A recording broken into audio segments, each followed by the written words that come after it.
Wagwan, everybody. I am your Jamaican queen, Miss Y. You are tuned into How I See It TV, and this is a little bit of, well, you know what? It is How I See It live and a little bit of accurate context because y'all know I like to teach. I like to teach if I can, and with everything happening in these Huntsville streets, 11 March Huntsville streets when it comes to the courts. I like to, do some research, ask, some of my friends who are in, the legal field some questions to see if they can point me into the right direction so I can go do further research so I can bring y'all some information. Um, Hi, Miss Linda Gamble, virtual hugs. Hi, Strawbird Taffy. I love saying your name. Hi, TNTG Mom. How's everybody doing? It's Saturday. I came on YouTube and I was like, oh, nobody's live. So let me go live. And y'all saw that I made a post to my community wall the other day where I said that, where I showed a screenshot of some information that I was sent. And then when I did further research to verify the information that I was sent, I was like, ooh, snap. This is juicy. And so I've been reaching out to a few people to get some statements because I don't like just putting certain things out there on my channel anymore without, at least giving people an opportunity to clarify or to state that they don't want to clarify. So I reached out to somebody and y'all, the first thing they responded with is how much I'm going to pay for the information. And I was like, not gonna hold you. I'm not trying to pay for anything. I'm a small content creator. This is just how I do things. And I proved that the information I have was legit. And because I proved that the information I have was legit, they asked me, okay, what questions do I have? And now I sent my questions and now I'm waiting for them to respond. Because what you mean? How much I'm willing to pay? Don't let me find out that there are content creators out here paying for certain information, child. Because nope, not doing it. I'm not at that level yet. Maybe there's one day where I'll get to the level where I can pay for some tea if I feel like it.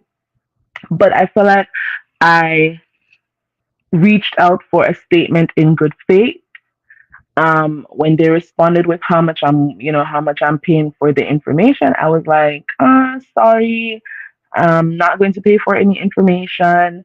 This and this is what I have. Not, I didn't give them everything because you can't show your hand, but I gave them enough. I gave them enough to prove that what I said in my initial message. I said that, I got my hands on some information and I'm about to do a story on the information that I have. And I just wanted to give you the opportunity to make a statement on the when, why, how, and whatever. And so I guess when I followed up with my response to them asking how much I'm gonna pay, and they realized that I do have the information that I claim I have, they were like, okay, what do you want to know? And so I sent my questions. That was from this morning. Haven't gotten a reply. Well, I haven't seen where they have looked at the message yet. But y'all, as soon as I get that response, I'ma hit live because the story is ready. My notes are ready. Well, I need to get my graphics together so that y'all can see certain things on the screen. But as soon as I get that statement, I don't care if it's gonna take them a day, 2 days, a week to respond. As soon as I get the statement, even if it's to say, "Ooh, I can't answer those questions. I'm sorry." I'm still gonna hit live and I'm gonna go live with the information that I have. So stay tuned for that, y'all. Stay tuned for that. And while y'all are here, please remember to like the video, share the link to the channel if you feel like the content needs some more crowd. Subscribe if you haven't done so yet. Follow me on Instagram and Twitter now called X at Hawaii See It, and on TikTok at How I See It TV. And I have two TikTok accounts, y'all. So it doesn't really matter which one that you follow. Just know if you see two, one is not a troll account. Both belong to me. It's just that I had one TikTok account on my iPhone, and when I changed to an Android, 'cause my husband said he was going to buy me an Android, child. When I changed to my Android for whatever reason, my TikTok account, um, it didn't transfer over to my Android. Everything else transferred over, but not the TikTok account. So on my Android, I had to create a whole new TikTok, but I still have my TikTok account on my old iPhone. So I use both. If Mel is live or somebody is live on TikTok and I'm at work, then I have to use the account that's on my Samsung. But if I'm home, then I'll probably be on my TikTok account on my iPhone. So if you see two TikTok accounts that says How I See It, both are mine. Okay? Unless there's like four. Unless there's like four of them. I don't know who the other two belong to. But anyways, let's talk about Martel Hotel and how he decided that after Melody had this successful TikTok live, he was going to use her success against her. Well, he tried. He tried. He really tried. And I think Melody and her lawyers, when they read that Rule Nisi motion, they were like, he tried it. He absolutely tried it. Well, let's write us a motion to strike because this man is cray cray. Okay? So he tried to, in my opinion, this Rule Nisi motion was an attempt to shame Melody publicly. There is no way Martel believes anything that he told his lawyers to put in that Rule Nisi motion, and I'm going to explain some things about how a Rule Nisi motion actually gets filed. Okay, so I gotta go all the way up. See, when I be texting my friends questions and then they respond, and then we have other conversation threads, it's like hard for me to find um what exactly. I don't know why I scrolled all the way to the bottom of this text thread.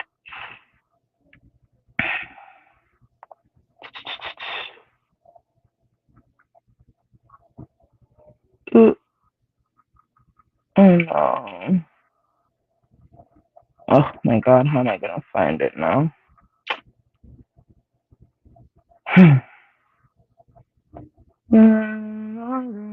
What are y'all up to on this beautiful Saturday evening? I didn't get any jerk chicken last night. Friday nights are usually my jerk chicken nights, and I didn't get any, and I don't feel like cooking this evening. So I asked my husband if he can go out and get some jerk chicken for us. One of our friends, he has a jerk chicken business, and he's from Jamaica, and his jerk chicken tastes like I'm buying jerk chicken on the streets of Otrios. So I took some fish out because my husband, he likes, a good snapper. So he said to just take it out so he can thaw and he'll cook it and then he'll go get me some jerk chicken. So the guy said he wasn't going to be at his usual spot. Okay, here we go. I found it, y'all. I was trying to talk until I found it. Okay. But let me finish. The guy's not gonna be at his usual spot until around. Well, he said 6 o'clock, so now it's almost 6:30. So my husband, he said, "Go and get me what I need." Hi, Miss Cece. How are you? Hi, it's Katie. All right. So, I asked my friend, child, can a family lawyer file a motion, um, a rule Nisi motion? Because my friends and I, we have like conversation about everything because they work in the legal field. Well, my one friend, sometimes I throw some when I know that they have time because people are busy and not everybody's out here concerned about what's going on in Love and Marriage Huntsville. But whenever something happens legally and I feel like, oh my God, they can give me like better insight so that I can bring information to y'all, I like to ask. And then when they get time, they'll respond if they feel like it. So I asked, like, can a lawyer just file a motion based on whatever their client is telling them about the other parent? And please note, my friend um, does not practice family law, but most lawyers, they have, general information about stuff, and they can, lead you into that right direction if you need to go do further research. So what my friend told me is that ooh, where is it? Where is it? Where is it? Where is it?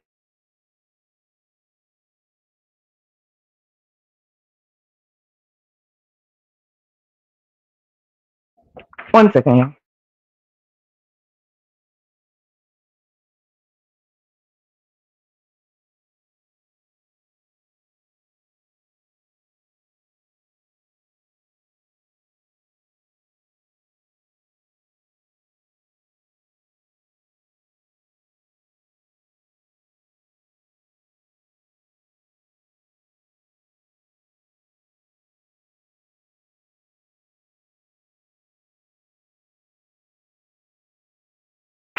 Okay.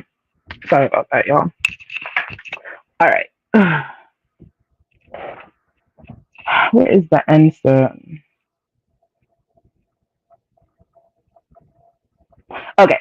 So what my friend said was, if a client shares an assumption with their lawyer or unverified information with their lawyer, and then the lawyer files a motion without proper verification, um, that is considered an unfounded allegation or a unsubstantiated claim. It's also referred to as an unsupported statement, right? Um, And what I was told is that there are some ethical violations to be considered if a lawyer does this. It's called misrepresentation, and the American Bar Association. Um, that's their model rule 4.1. If y'all want to go read that, and there's some other rules that I read upon based on what my friend said that I'm not even going to go into. And there can be consequences. There can be consequences such as sanctions, dismissal of the motion, loss of credibility for the lawyer and the client, and potential malpractice claims. Okay. Um, Now, I asked, like, why would a lawyer just, take their client's word for it and go and file a motion? Like, that sounds crazy, right? To us, it sounds crazy because some of the things that was in that rule Nisi filing, one second, I need to shut this off. Let me turn my Bluetooth off because this thing is down in my ears. Are y'all hearing me still? Great. Put one in the chat if y'all are hearing me. I still see my thing moving, but I like to make sure that y'all are hearing me. My phone died. Not died. It locked. Oh my god. While I'm opening the phone now, please let me know that y'all are hearing me. Okay, so as I was saying, thank you, TNTG Mom. When we listened to the reading of the motion that Martel filed, we were like, that does not make sense. Like, how do you know what text messages are in her phone? Why does it sound like you're questioning the children, which you're not supposed to be doing? Hi, Reenback. Which it sounds like you're not, well, not which it sounds like, which previous court documents state that you nor Melody are supposed to be questioning the children. How do you know what's going on in her home if you're not, you don't have surveillance on her, or if you're not questioning the children, and so forth? Especially because one of the things in the Rule Nisi filing says that Melody is allegedly texting her bodyguard I love yous and all of that. Like, how would you know that she's texting anybody that if you don't have surveillance on her phone, or you're not questioning the children regarding what is in their mom's phone or manipulating them to say things that are not true, right? How would you know? So I asked, like, kids talk, that's true, but for the most part, again, I don't know Melody's children personally, but they don't give the energy of just running home to their dad on his weeks talking about some, oh my god, dad, you won't believe the text messages that I saw in mom's phone. Like, I'm sorry, they don't give that energy in my opinion. Now if they give that energy to to y'all, and I work in education, so I know kids talk. They come and they say things that, like, honestly, I don't want to be told. But it's not things like, oh, I saw a text message in my mom's phone or in my dad's phone. Like, let's be clear. So what I'm speaking to specifically is, I don't see the kids telling him just willy nilly um that they saw some text message in their mom's phone. That's particularly what I'm speaking to. Okay. So, anyways, phone locked again. I'm sorry, y'all. Ooh, and I need to move from this spot because this other phone about to die. So much going on. All right, let me move right now before. Hey, oh no, no, no! I forgot it was my headset that was dying. But didn't I? I thought I. The Bluetooth off, so it shouldn't be showing up as something's dying. Okay. All right. So when I asked about, like, why would a lawyer just go ahead and just file this motion without verifying, without getting any evidence to support the claims or whatever, I was told that, in legal terms, it's called like zealous advocacy, right? Um, the lawyer might feel like they're prioritizing their client's interest. They may actually believe what the client is telling them, right? Um, there might be pressing deadlines, I was told. We know that Martel was told to go and get a psych eval. Also, we know that he's due back in court for the RPDV in the third case. So, because those deadlines are coming up, they probably wanted to see if the court would side with Martel essentially, and if the court had sided with Martel, then really what would have happened was that he probably wouldn't have to do some of the things that the courts told him to do previously, because it's like, look at what she's doing and y'all are telling me to go do this, but you're not looking at what she's doing. So if the courts believe what he's pointing out, then it would more so be in his favor. That's just my assumption. Also, my friend said that maybe that lawyer does not have enough experience in family law. Because I explained that this case has been ongoing for like a few years now. Like, there's always one thing after another, motion after another. Like, it's a lot that's going on. So my friend said as well, if that's the case, then uh, uh um an experienced lawyer wouldn't just get up and file that Runisi motion just because their client came and told them some stuff. So it, in his mind, he's like, yeah, that might be that that lawyer doesn't have enough experience in cases like this, and probably has limited familiarity with relevant laws and procedures. That's what my friend said. Um, there could have also been pressure from the client. If Martel is up in them people's was up in those people's law offices talking about, you just have to believe me, I'm telling the truth. This is what's happening, and they're like, and he's like, I need you to file this motion because of whatever the reasons that he gave, and the lawyers felt like, okay, this is our client. We have to essentially do what he tells us to do because that's, that's their role in this case. Then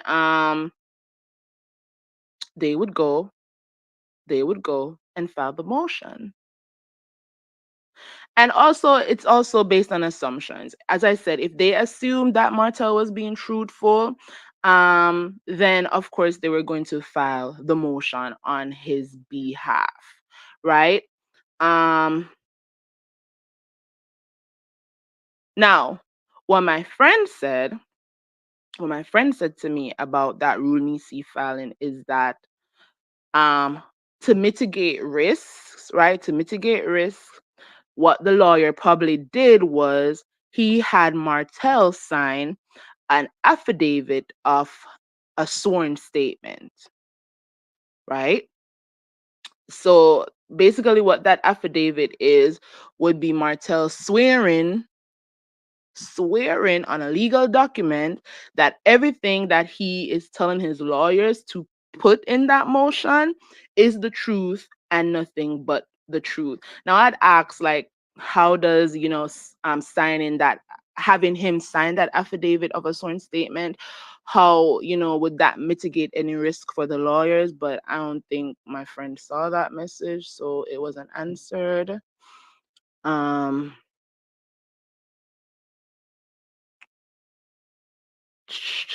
Now let's talk about what the rule Nisi motion is. I'm about to read y'all comments. Just give me a second. Let me get through this, y'all. All right. So, um, oh, there's so much messages here. Okay, what is a rule Nisi filing in Alabama family courts, right? So in Alabama family courts, a rule Nisi filing is a legal procedure that is Latin for unless otherwise ruled. It's a court order requiring a party to show cause why a specific action shouldn't be taken. The purpose, in Alabama family courts, rule Nisi filings are typically used to modify or enforce existing court orders such as child support, custody, etc. Two, it requests temporary relief, example, a restraining order or temporary custody. And three, initiate contempt proceedings for non-compliance with court orders. So the procedure, filing, a party files a rule Nisi motion with the court specifying the relief that they seek. And we heard what Martel wanted. He didn't want Miss Van to be around. He wanted Miss Van to only see the kids like once every 3 months.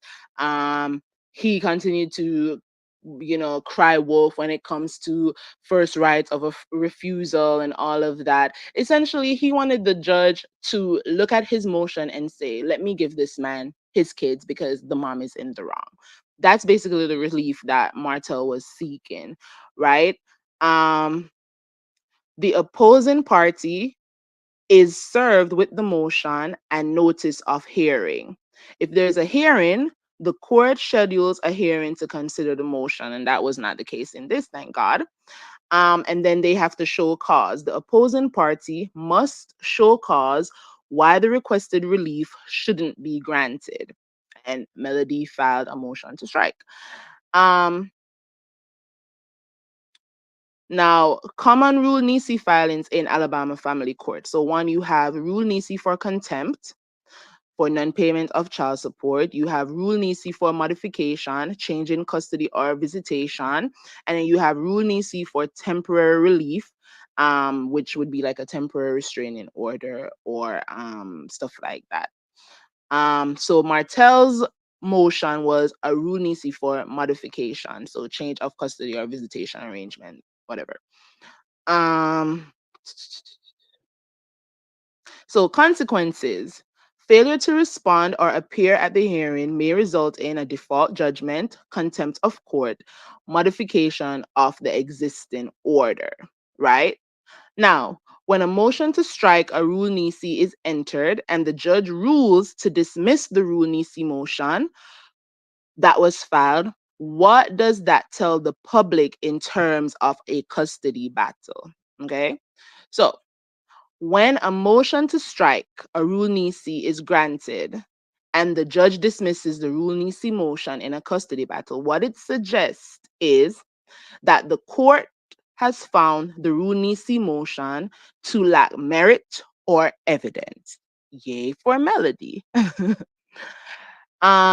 Number two, the moving party, that is the party who filed the motion, i.e., Martel, it shows that his claims or concerns are unfounded. Okay, mellow haters, that is what that means. Number three, the status quo, meaning the current custody arrangement or um, whatever orders were put in place by the judge, like Martel needs to go and get a psych eval, that remains unchanged. So whatever the ruling was for their previous case in terms of this custody battle, that remains unchanged. All right. So possible implications: the opposing party, that is the opposing party, which is Melody in this case, their rights are maintained. Um, the moving party, that is Martel, his credibility is now in question, right? Going down. Now, how can the person who filed the rule nisi motion, Martel, how can his case be impacted after his motion is dismissed, right? So there are legal consequences. So this is what I wanted to get into, like, real bad. There are some legal consequences that Martel and his lawyers could face because their rule nisi motion was dismissed. Now, first is the loss of credibility with the court. Again, yay for Melody, because who told him to be so jealous and so envious of her success that he went to file that frivolous motion? He really thought that the court was going to be on his side. But the court says, you tried it. Get away from us with that. So now he has lost some credibility with the court because this is now going to be on the record that he filed a frivolous motion. There was a strike to dismiss. There was a motion to strike his rule nisi from the record, and the judge ruled in Melody's favor. So that is now on the records. So now Martel has lost credibility with the courts. Now, what my friend said is that there's going to be increased scrutiny of any future motions or claims that Martel or his lawyers will file. And I was like, yay for Melody again. One second, y'all, I gotta move.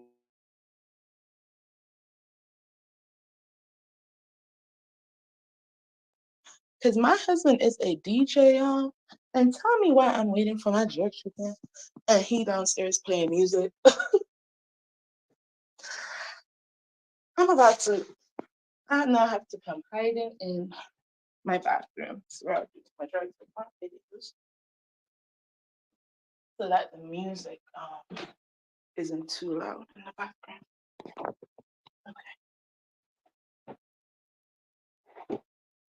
And now the darn phone. Let me tell you, my phones, they are going to close within a second, okay? Both of them. And then my password is like super long. All right.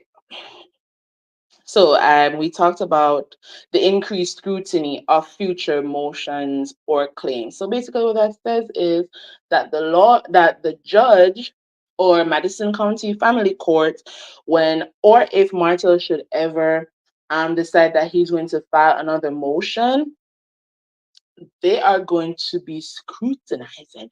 They're going to be looking at that motion with a fine tooth comb to see if he's coming back to the court with some BS. Now, three, remember we're talking about legal consequences. Three, potential for the opposing party, that's Melody, to seek sanctions or attorney fees. Now, remember, he already owes Melody $7,000. He already owes Melody $7,000 in legal fees. So Melody If she wants, can say, you just wasted my time and the court's time and my lawyer's time with this stupid motion, this petty motion, this frivolous motion. I have to pay my lawyer by the hour to write up motions on my behalf and all of that. You need to pay me. She can do that. Melody and her lawyers can file a motion with the courts right now to say, I need him to pay my lawyer for having to even have to set her fingers or her legal assistant's fingers to a computer to type up a motion to strike. Now, if the judge says, okay, I'm gonna give Melody her fees, that's not going to be added to the $7,000 that he already owes. Now, what sanctions, you may ask? Well, one, Melody's lawyers, they can write to the bar association, and say, I need this lawyer to be investigated because they decided to file a motion with the courts that was baseless and had pure lies in there. So that's another thing. Melody's lawyers can actually do that. um, then there's also going to be limitations on future Rule Nisi filings. So basically, he played his cards and now he has no more cards to play, because it's going to be very unlikely that even if he has cause, even if for say for whatever reason he has a cause to file another Runisi motion, his lawyers might say, yeah, we're not gonna do that because we already are on strike 1, 2, 3. I think at this point they're on strike 3 with the courts. Or the courts might just, the minute the papers touch the judge's desk, the judge might be like, throw that out. I'm just saying, I don't know. Um, in terms of the custody battle, um, now he's in a weaker position, which again, yay for Melody. Now, my friend was just speculating. He doesn't know because, again, we are not privy to all the information in this court. And I wasn't going to send him like videos. Like, he don't got time. Okay. But one of the things that was said to me is that there could be a reduced likelihood of Martell, which we know this, getting permanent custody or full custody of the children. Like, we know this. The judge is looking at his behavior, is looking at the fact that he's yet to do that psych eval, is looking at this frivolous motion that he had his lawyers file. And so, as I said, now it's looking better in Melody's favor because his behavior is unhinged. And so, yeah, Melody is now at an advantage. Um, Now, there are things that he can do strategically, of course, which we're not going to talk about because we're not trying to give him any advantages. Now, um, there are some potential court ordered consequences that Martel can also face. Mandatory counseling or parenting classes, which is crazy to me because he's already mandated to go and take a psych eval. He's not doing that. Now, can the judge say that he needs to go take a parenting class or he needs to go take counseling because of the frivolous claims that he made in this? Absolutely. Um, he could also face the courts deciding, when they go back to court, the courts deciding that Melody should receive um, temporary, at the least, temporary full custody of the kids because he hasn't done any of the things that the court has sanctioned for him to do. I think that this was a horrible move on Martel's part, considering that he has that DV case coming up. considering that he hasn't paid her $7,000 and he hasn't done the psych eval. This was a horrible move on his part. It was quick and he didn't think about it. And obviously, his new lawyers didn't think about it either. So I can't wait to see the consequences that he's going to face because he filed this frivolous rule nisi motion. Like, I cannot wait. Because trust me, y'all, the sanctions are going to come. Whether it's because Melody's lawyers are going to file a motion, another emergency motion to say, hey, Madison County Family Court, this man hasn't done. Really, what's going to happen is this, y'all. Because his motion was dismissed, now it puts Melody and her lawyers in a position to file another emergency motion to say, hey, Madison County Family Court, this man has still not done the psych eval that y'all told him to do. This is not Melody telling him to do it or Melody's lawyers telling him to do it. This was the judge who told him to do it, and he hasn't done it. He hasn't paid me my $7,000. He's still making co-parenting difficult by not adhering to the rulings that was in our previous custody case. He's still questioning the children, still speaking negatively about me in public in front of the children and on social media. So, Your Honor, until he does these things that the court has ordered him to do, we move, we move for the court to decide that Melody has temporary sole custody of the children until Mr. Holt gets his act in order. He can absolutely have visitation, but she will, preside over, every decision for the children until he does what he needs to do. Now, her lawyers can go ahead and file that motion if they want. Will they do it? I don't know, but I'm going to be here to see what happens next. Because those people who seem to dislike Melody for no good reason when it comes to this custody battle, the people who feel like Melody is in the wrong, they are not looking at the facts. They're not looking at the facts. And I said in a previous live that if y'all are Team Martell so much, then y'all should be telling him to go and get the psych eval. Like, sir, if there's nothing wrong with you, if you're claiming there is nothing wrong with you, then why are you afraid of a psych evaluation?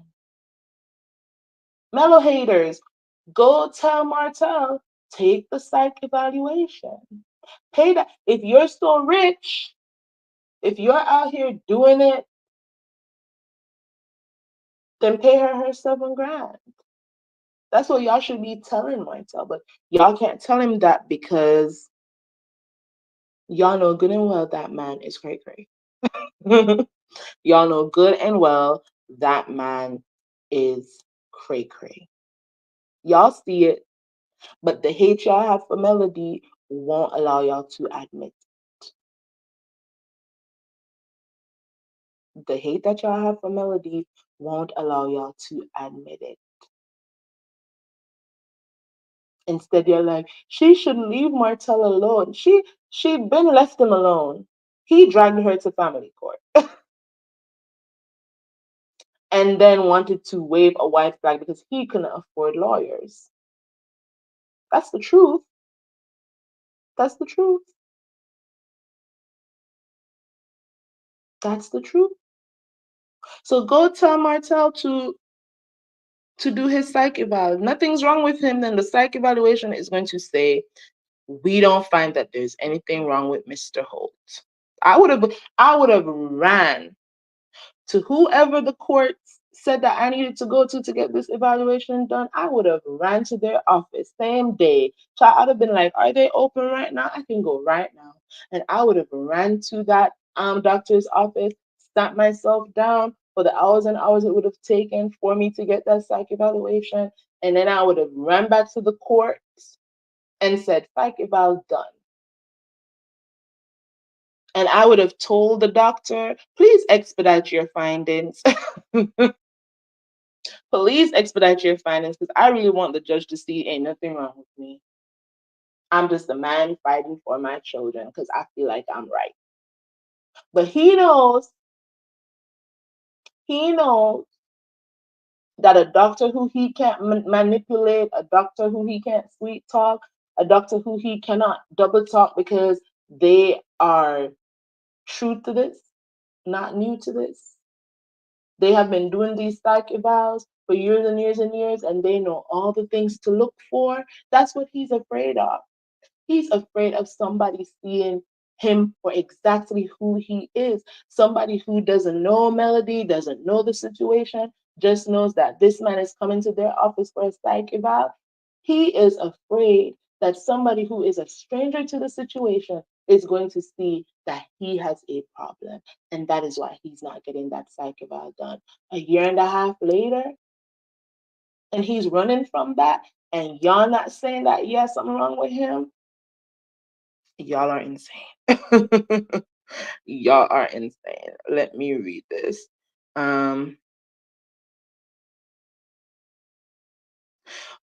well, listen, Lady Rowe, if he had evidence, he should have presented that evidence along with his motion. That is how that works, ma'am. If he had the evidence, that should have been presented with his motion. Because there was no evidence presented with the motion, only hearsay and information that he should not have. Let's be clear, he should have nothing that comes from Melody's phone. Whether it's because he's performing surveillance over her technological devices or in her home, or because he's using the children to do it, he shouldn't have that information based on their previous custody case. He shouldn't have any of that information. To say that there are text messages, how would he know that? And then you're putting that in a motion. That's some cray cray stuff. Which is why my friend said, well, if that's the case, that lawyer can be investigated because he should have all the information from the previous court case to know what the courts ruled that both parents can or cannot do. And one of the things that they can't do is to question the children or speak negatively about each other in front of the children. And legally, it doesn't take a court to rule this, but legally, he cannot have surveillance in her home. So please answer the question of how would he know that there is text messages that says anything to anyone? How would he know this? How would he know this? But again, if he had evidence, and please note that in his rule nisi motion, he did not say that the guardian told him what the children said. In Melody's emergency motion, she provided the documents that the guardian made available to the courts. All Melody's lawyers did was pull those documents that are public record, pull those documents that the guardian gave to the judge, and added those to her motion. So as I said, if he had evidence, he would have added it to his motion. Nothing Melody said in her emergency motion was things that the kids told her or things that she assumed or any hearsay. It was what the guardian made note of and had already given to the courts. And it was also The court's telling that man that he needed to go and get a psych eval, and he hadn't done it yet. So let's be clear. His motion was speculation, hearsay, assumption. Her emergency motion that she had filed previously had evidence to back up everything that she was saying. They're not the same. They're not like us.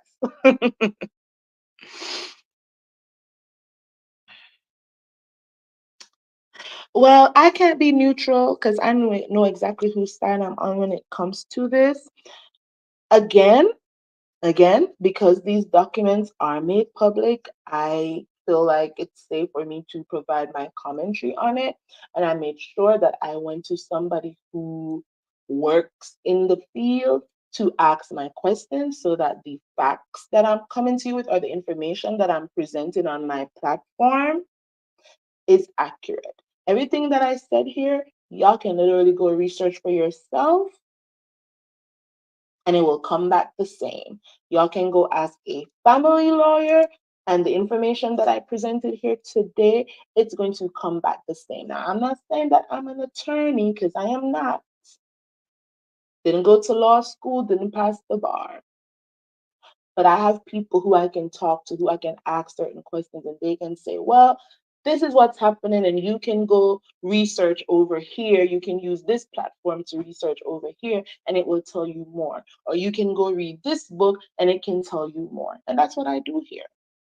Okay? So y'all can go research for yourselves if you want, and come back and compare everything that I said to what you went ahead and researched, or go get a consultation with a family attorney.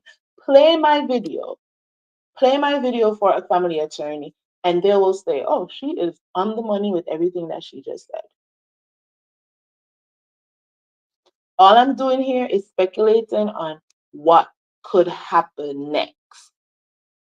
And I gave my commentary on what already happened. What we know is he filed the Rule Nisi motion, and I explained what a Rule Nisi motion is for people who don't understand. And then I provided information on what are some of the consequences that he could possibly face because his Rule Nisi motion was dismissed. That's all I did here. Martha N said nothing about the kids. It was all what Mel's supposedly doing, which is none of his business or concern. Exactly. And what was crazy about his filing was him trying to shame her for supposedly messing with a man who he speculates is married, and how the kids are going to be scarred by that. But the question is, are they not scarred by the fact that you have them around the woman who essentially you use as the tool to break up their family, because that's what that is.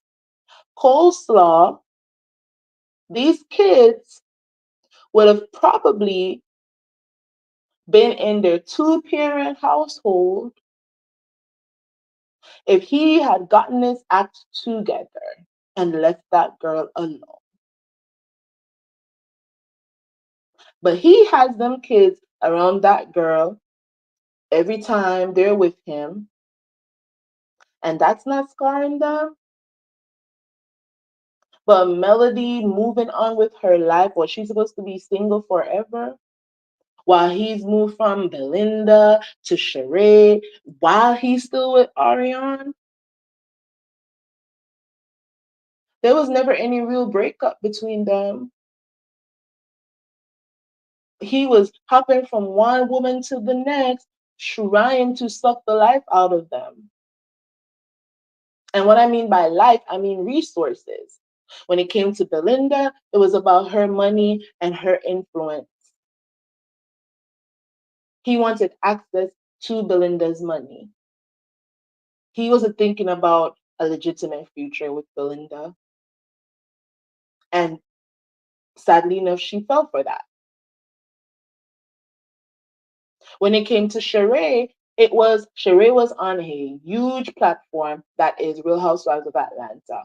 And he felt like he would have gotten some notoriety by being Sheree's arm candy. That was a business deal. And it didn't work for either of them. Where is She by Sheree? Where is Inez? Sir, you went on Bravo and you did not even promote your wine. Make it make sense.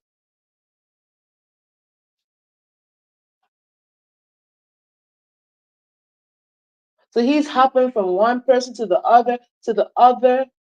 He had the kids around Belinda. He had the kids around Sheree. While he still had them around Ariane, and that wasn't scarring them. That's some crazy work for me. That's some crazy work.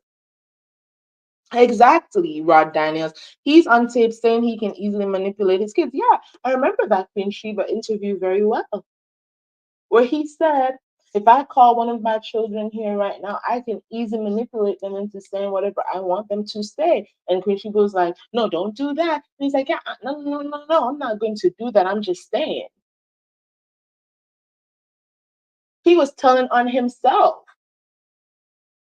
Because that's crazy that you would even know that your children can or could be easily manipulated. It tells the story that that's what you're over there doing.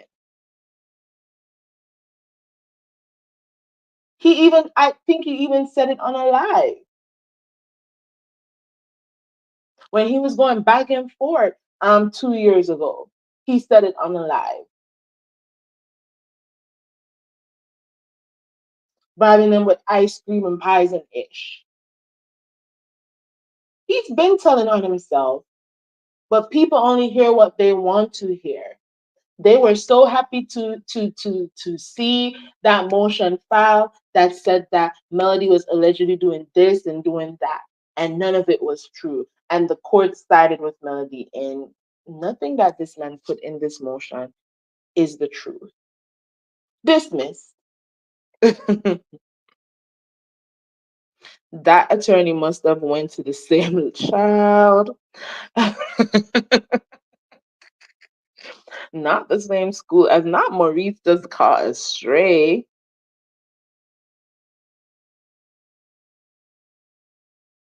The judge ruled on the motion, Lady Rowe. That's what I'm saying. It seems like y'all want to support Martel so badly that y'all not following what's happening. The judge said, basically, in dismissing Martel's Rooney C motion, the judge basically is saying to the public, to people like you, that his claims were frivolous. And now it is struck from the records because Melody's motion was also a motion to strike those frivolous claims from the record. Exactly, Rod. The Guardian only reports to the courts, not to Martel, not to Melody, not to Miss Van. There is no,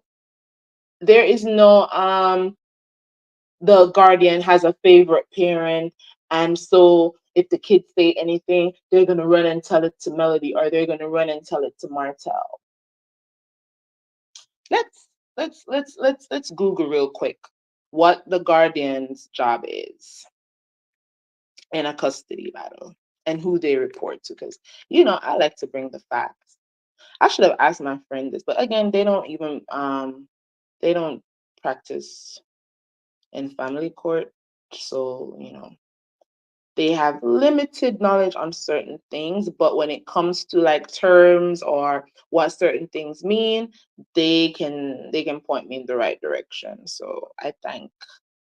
And one of my friends, I told y'all, her aunt is a judge, is a family court judge.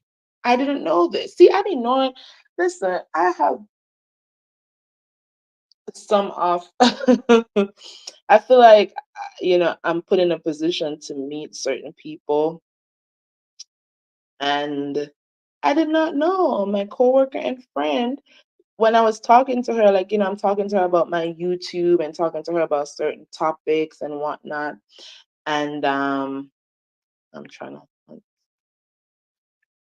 and she was like, oh, she was telling me, oh, her aunt is um is a judge here in Broward County in the family courts. And I'm like, girl, you got to get me a connect with your aunt. You have to, please. What's happening here?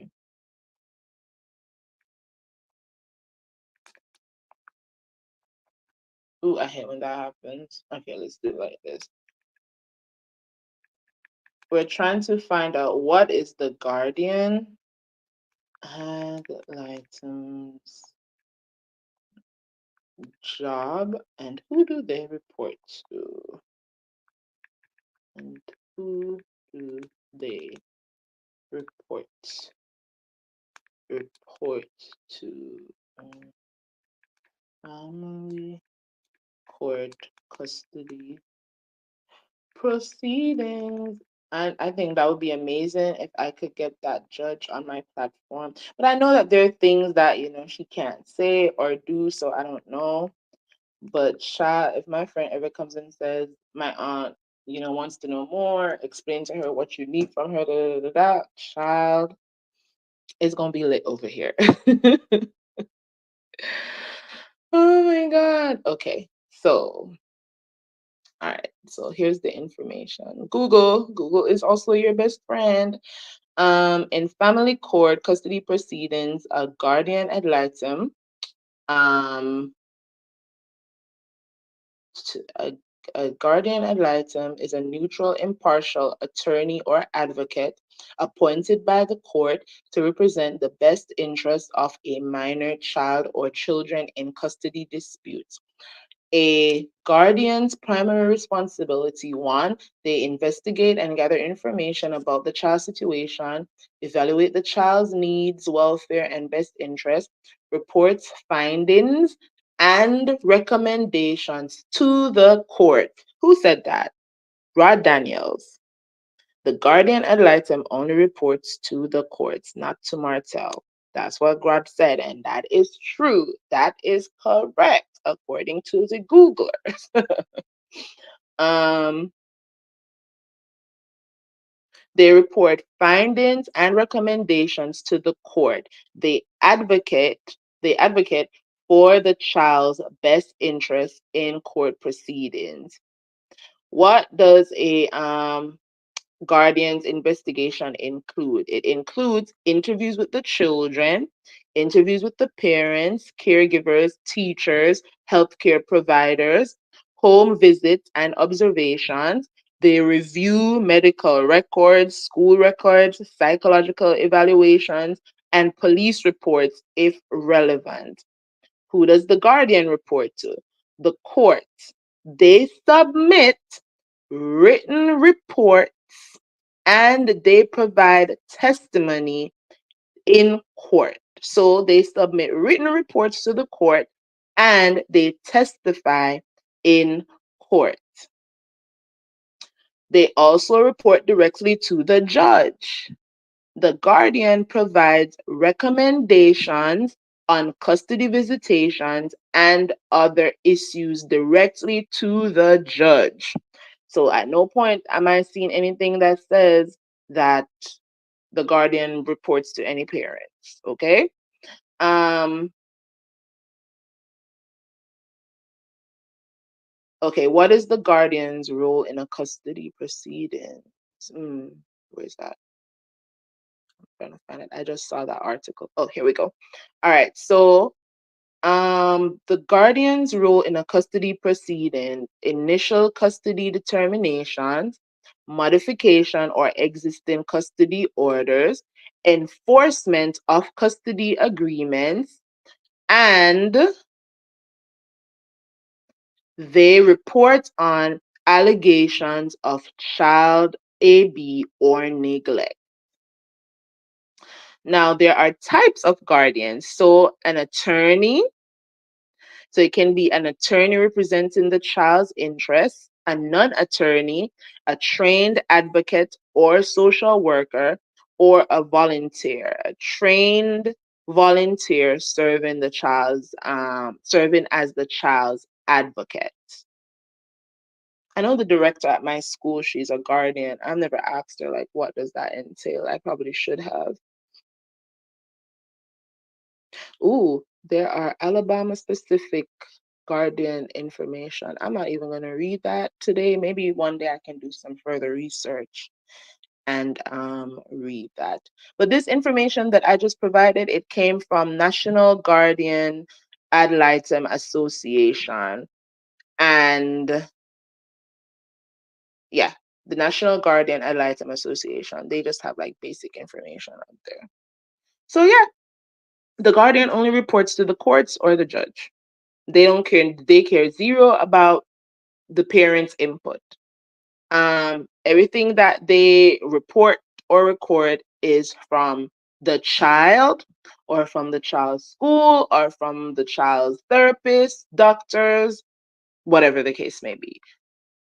So to the person who feels like, you know, Melody got the information straight from the guardian, no.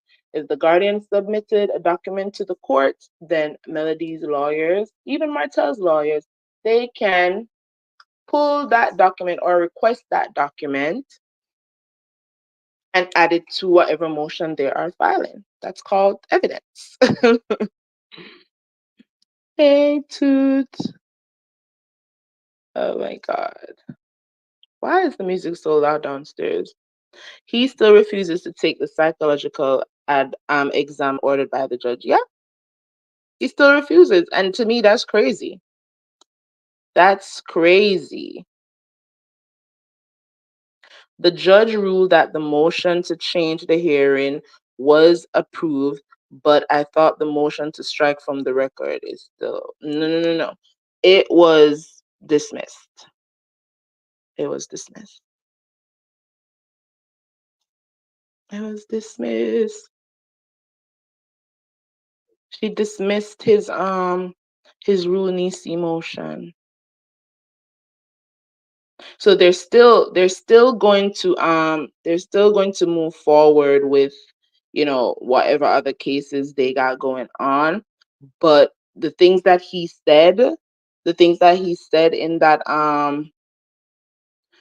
that Rule Nisi filing, all those claims or whatever, yeah, that's been dismissed. Like, sir, get away from us with that. He already knows or has been evaluated as a child. That's what you think, Rod. Maybe any doctor that looks at the Queen Sheba video can see.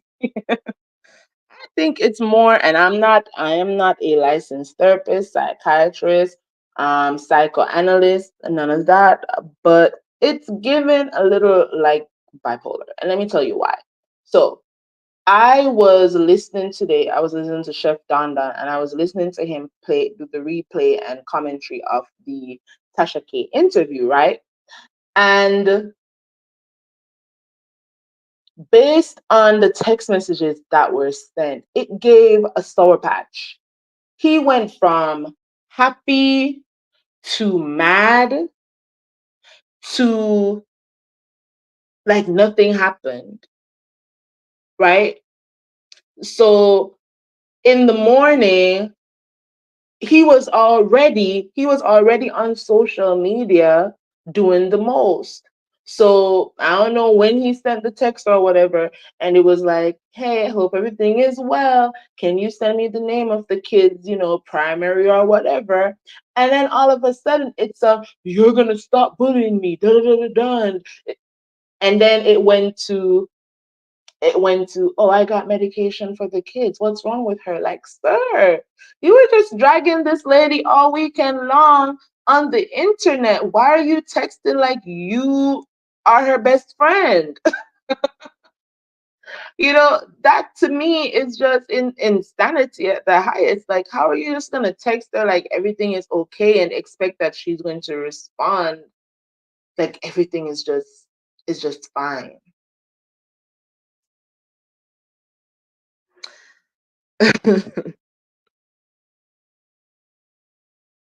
You think so? And there is something called harassment by a third party. There is something called that. Yeah, I think that's what it is too. He thought that the judge would rule in his favor and that probably that could help his other case. I don't know. We haven't seen any post of anybody, doing a reunion this week. When Mel was at TikTok, she said she was going to be in LA in 2 weeks. That would have brought us to this week. So maybe next week. So I am really curious to see if he is going to be at the reunion because we saw Nell and Chris Fletcher's vow renewal or whatever, and Melody was dressed in gold on that day. But when they did the cast pictures, we didn't see Melody in the group picture because Martell was in the group picture. So I'm like trying to see like how that went. Was it where Melody went to the ceremony and didn't go to the reception? Like maybe that's how they did that. Um, the storyline is going to be, oh, Martell was late and da da da da da, and so he could only make it to the, like, I don't know, but we didn't see Melody for the group picture. They haven't filmed together at all this for this season of the show. So I'm curious to see how the reunion is going to play out. And I'm especially curious to see how it's going to play out with Melody, kind of calling Carlos out on social media. um, I don't know if we've seen like anybody on the Real Housewives call out, Andy in the same way, like right before a reunion. Like I don't recall seeing that. Like I've seen people call him out like after they've left the show or maybe after the reunion is done and they like I don't know, but I don't recall seeing anybody call out Andy in the way that Mel did on her, in terms of Carlos and Heavenly and all of that. So I'm really curious to see how this reunion is going to play out. I'm one of the people who felt like Mel should have probably saved some of her Red Phone Chronicles for the reunion so people wouldn't see her hand. But I feel like she has more. You know what I mean? Like I feel like you can you can read some receipts because you have bigger ones in your back pocket. So maybe that's what it is. But I am just so curious to see how this reunion is going to go if Martell is not going to be there in person because of the restraining order that's in place or the no contact order that's in place, are they going to?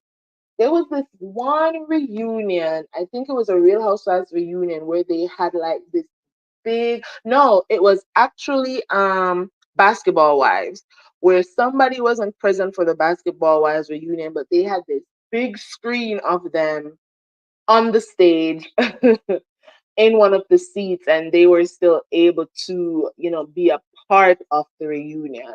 So I don't know if they're probably going to pull that or I don't know. Like I am very curious to see how this reunion is going to play out. I'm really curious.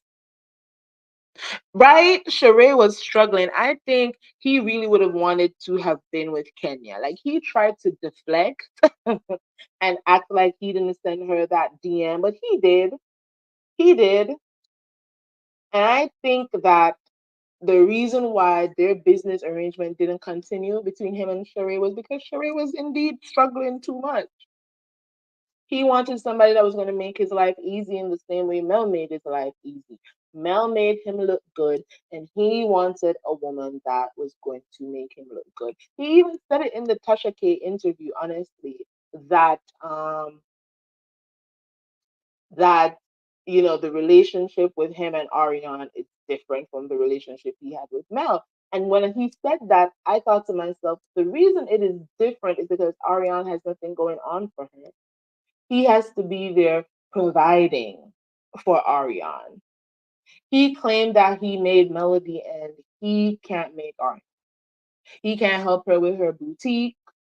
She couldn't help him to sell a bottle of wine.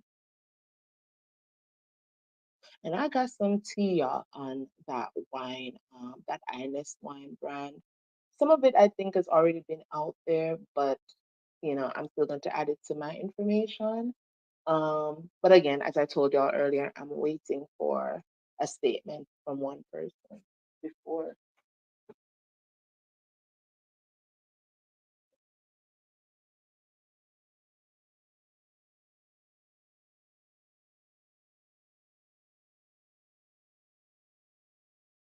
1 second, y'all.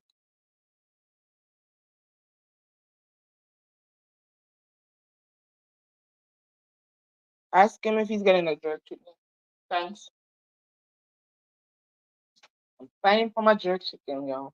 Fighting for it. um.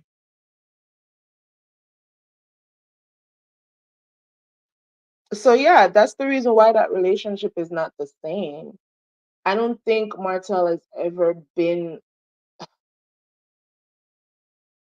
like after spending so many years with Melody and achieving so much because she was by his side.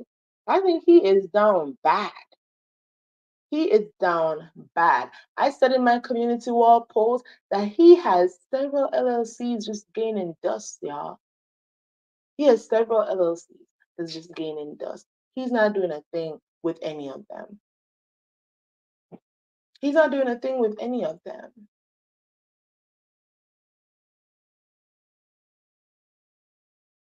And she obviously isn't business savvy. It should have been easy if he made Melody. It should have been easy for him to, for both of them to have gotten a divorce and for him to have picked up where he had left off in that marriage.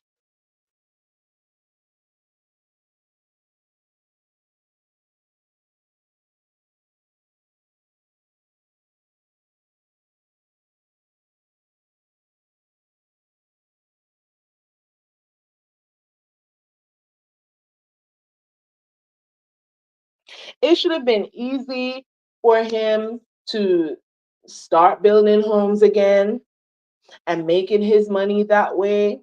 So far, I'm not gonna give you the tea, y'all. I'm gonna wait. I'm gonna wait. I'm gonna wait. Let's leave it at that. Cherie was barely making. Listen, Cherie said she's gonna give us a fashion show, and then we have not seen fashion since. Let me go and see. She by Cherie. What's happening with that? Let me go. Let me go look. Is that site still up? We about to Google and see. Because I haven't seen a soul say, oh my God, I just bought a t-shirt from She by Sheree today. Like, I haven't seen that. Like, we see Melody sales.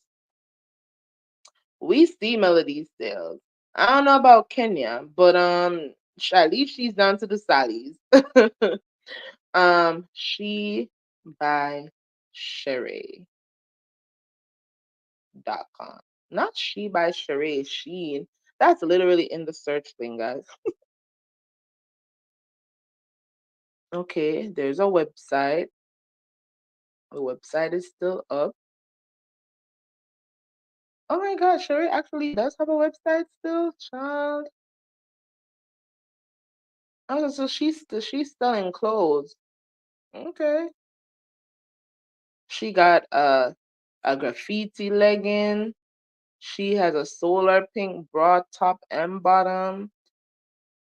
She got a cheetah print top and something. She got accessories.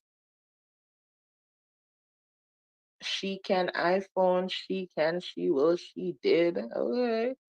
She got one with her logo on it. She got a pod skate. Oh, child. I'm giving Sheree more. Let me go to her Instagram and see if she's been promoting. Cause probably because I don't follow her, child. I don't know what's going on. Because I did not know that this website was still active. Because as I said, I've never seen somebody post that they bought a She by Sheree. Have y'all seen somebody post that they bought a She by Sheree outfit? Let me see when was the last time she posted. 4 days ago. Well, y'all, I'm wrong. Sheba Sheree is fully active. The last post she made was 4 days ago. That was the last post that she made. Not much interaction. Not much interaction on her post. That's crazy. That is crazy that this is still a business. I have not seen this brand anywhere. I'm not seeing this brand anyway. CK messed up his Bravo debut by telling him to go in hard. What? CK messed up. Oh, CK messed up his Bravo debut by telling him to go in hard. What are the? Yeah, yeah. I agree too. I agree. I think that was very calculated on their part. They wanted him to make a big splash. Carlos wanted to ride the wave of one of his cast members being on a Bravo show. He felt like there would be the crossover would benefit Love and Marriage Huntsville, but it didn't because the people were not amused by Martell and Sheree being together. And the second Kenya clocked that Martell was threatening Melody with the release of Revenge P, he got off his high horse real quickly and didn't review didn't review the reunion anymore. He was so embarrassed. So I think that's what it was too. They wanted Martell. He found whether he hooked them up or not, whether he found out after the fact. Once he knew Martell was gonna be featured on The Housewives, he started to plan in his mind how that would benefit his shows. Talking about Carlos King. This is how I think. I'm not saying that this is what he did. I'm just saying this is in my opinion. He started to plot. He said, I'm going to get the if 500,000 people watch Real Housewives of Atlanta and they like Martell and oh he's coming at Kenya and people still don't really see it for Kenya and all of that, he felt like he will probably get 100,000 or 200,000 additional eyes over there on Love and Marriage Huntsville. He felt like he could have gotten Sheree's fan base to come and see what's going on over there on Love and Marriage Huntsville, but it didn't work. The real people who have never watched Love and Marriage Huntsville, in my opinion, are still not going to watch. And the new people coming in, the new people coming in now, I don't know what their reasoning is. Maybe it's that, Love and Marriage Huntsville content, YouTube is full of it and people might be just like, is being drawn in by the content from their favorite content creator who also, gives commentary on other shows, and maybe their commentary on Love and Marriage Huntsville pulls them in. Maybe their sister, their brother told them about Love and Marriage Huntsville and now they're watching. But I don't know. For me, it just seems like Love and Marriage Huntsville has like a core audience, and it's hard to get new people to watch the show. That's what it's seeming like because this show's been on for so long that it should be consecutively should be in the 500,000s, 600,000s every week. But it's been dwindling. The highest they got this season was what, 300? And those were all the episodes. Those the highest rated episodes were the episodes that Melody was heavily featured in. So I don't know, maybe analytics is wrong, but that's just how I see it. I don't think they're gonna get any new viewers unless they do something drastic. Unless they do something drastic, something from the show hits the blogs in a major way, um, I don't think they're getting any new viewers. They're gonna be stuck in that 100,000 to 200,000 viewership for a long time.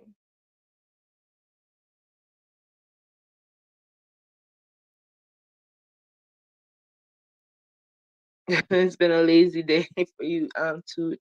Me too. I fell asleep earlier and I woke up and I was looking for a live to watch and I was like, why am I looking for other people's live? Let me go live. CK loves to see a man acting like a man, but Quintel did it to himself. They're not even going to talk about how male identified Carlos is. And people feel like, if somebody is gay, they cannot be a misogynist, but you can absolutely be misogynistic as a gay man. Because if you only prioritize the needs of men, if you only prioritize the needs of men, if you go around protecting men and their bad behavior, and you try to paint the women as the villains all the time, and then you create these toxic environments through these TV shows where we only see the side of the stereotypical black women, they're angry, they're this, they're that, then yeah, it's a given male identified that you only always want to paint men in a good light.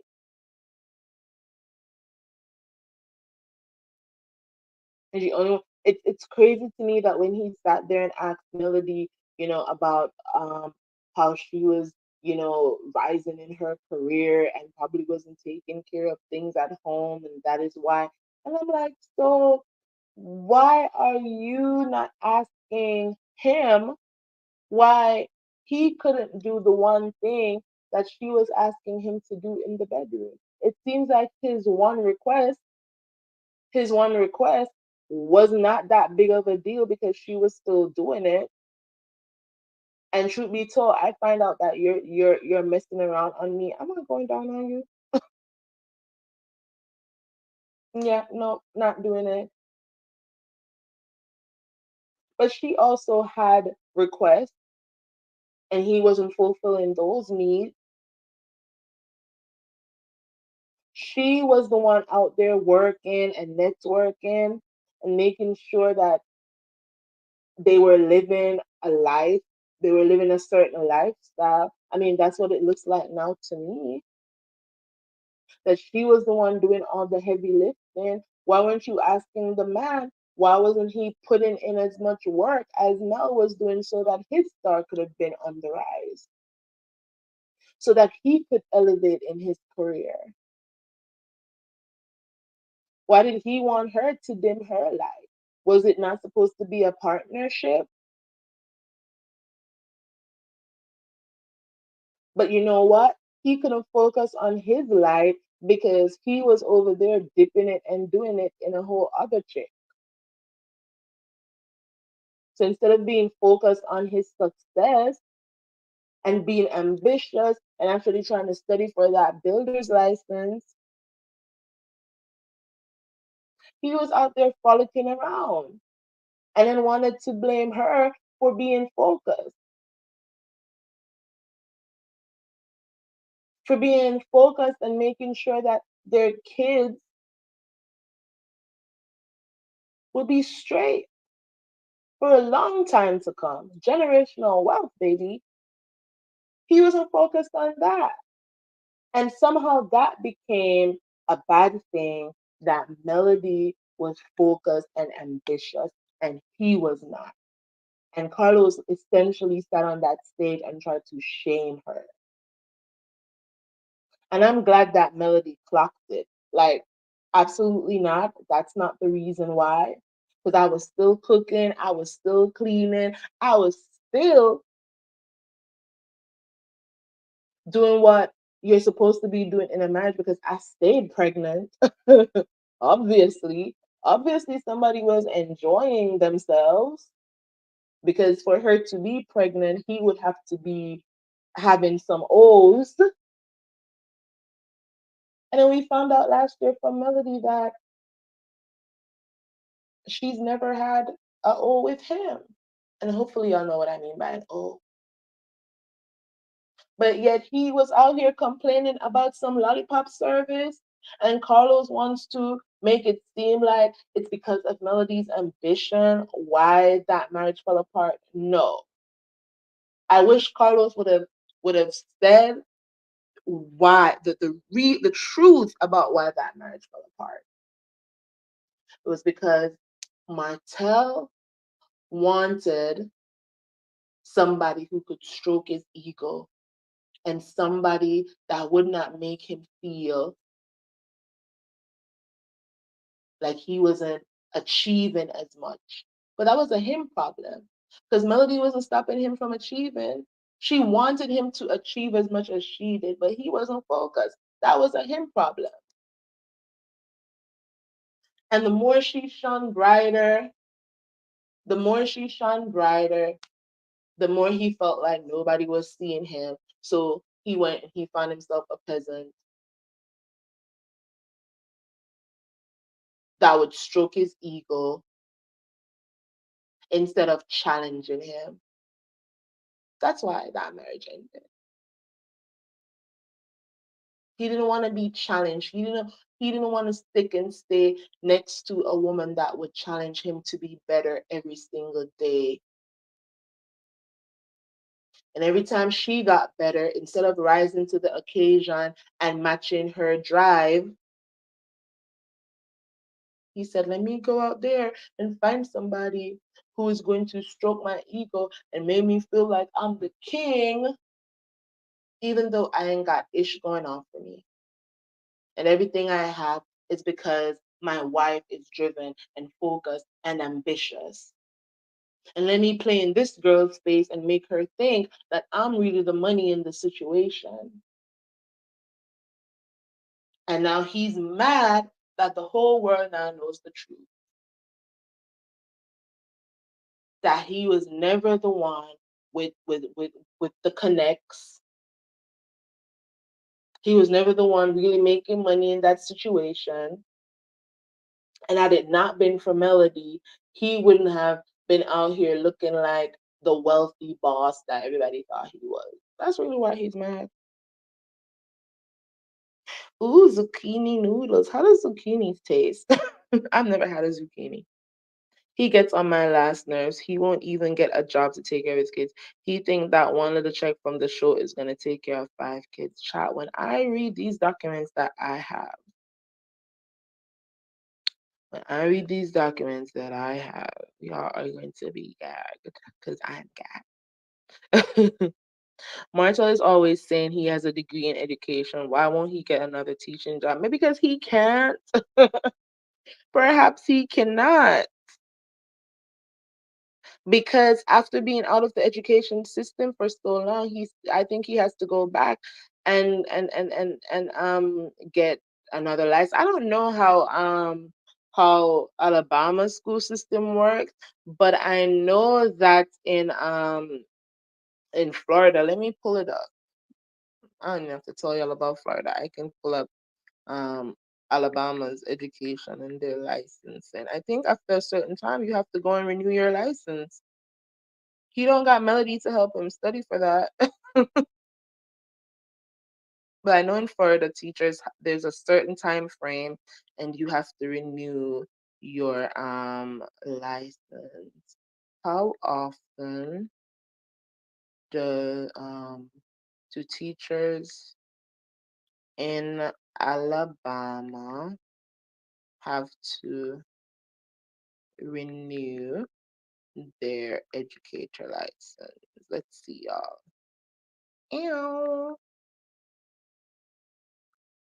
I don't hear music. Does that mean I'm getting my chicken?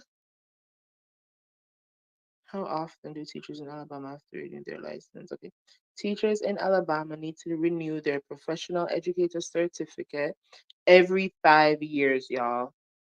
So teachers in Alabama need to renew their professional educator certificate every 5 years. To keep their certificate valid and active, they must meet one of the following requirements by June 30th of the year their certificate expires.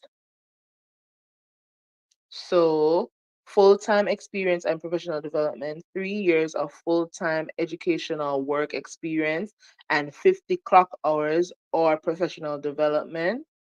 Um, 3 years of full-time educational work experience and 3 semester hours of allowable college credits, blah, blah, blah. Basically, he can't go back to teaching if he can't go and renew his educator credentials, which means he got to go study and take a test is what he'll have to do. And if he can't pass an open book test for a builder's license, then I know that he cannot pass in this 2024 that that renewal certification exam. In my opinion, I could be wrong. I could be wrong. It says teachers can use the continuation application to renew their certificate. It's essential. Let me see. Is there a test in Alabama? Is there a test in Alabama? In Alabama. Oh, Alabama for renewal? Because it says a lot of continuing education stuff, but it doesn't say anything about. So yes, Alabama has specific requirements for renewing a teaching certificate. So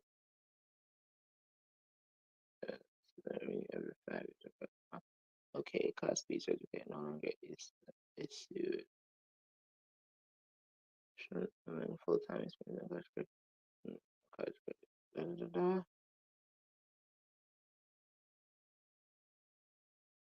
Okay, so he would either have to go back and do some teaching practice, or he would have to go back and get some college credits to put towards renewing his certificate. So perhaps he can. Perhaps he can. He probably doesn't want to either. He probably doesn't even want to.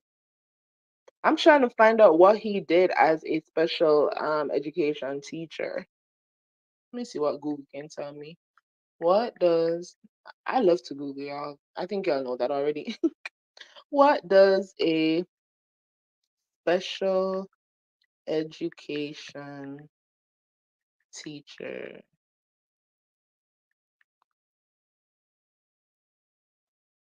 teacher's job description